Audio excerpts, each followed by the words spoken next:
Welcome into the week of the cross. Wait, I don't really need that. Not sitting on my own front porch. That really is for when you're out and about in other places. But I wonder, is wearing a bandana or a face mask in a grocery store, is that in some way bearing the cross? Maybe in the teeniest of ways, but we've got to be careful when we talk about crosses. There's some really bad theology traveling around these days. I saw a church that said that COVID-19 is our cross to bear. That's all wrong.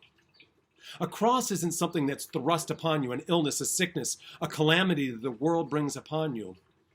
No, a cross is a choice. Jesus chose to make his way to the cross out of love for you and for me. It wasn't without choice. So anytime that we say we're going to bear a cross, it ought to be, one, something that we choose to do, and two, it should be an action of love.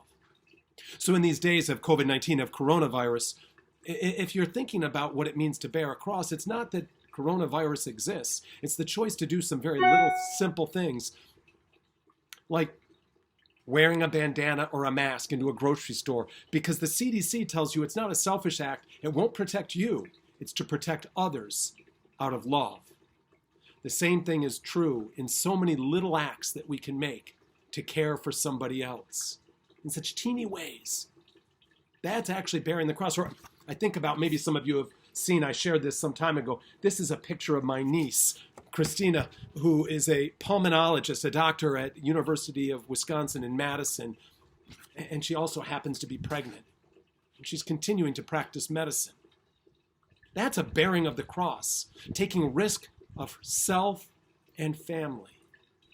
Bearing crosses is an act of love. So I wonder in this season, how will you and I, even in the smallest of ways, mimic the gift that's been given to you and to me? A God who loves us so much to go all the way to the cross and then beyond. May this be a blessed Holy Week for you. And may you live out the faith that others might know God's love through you.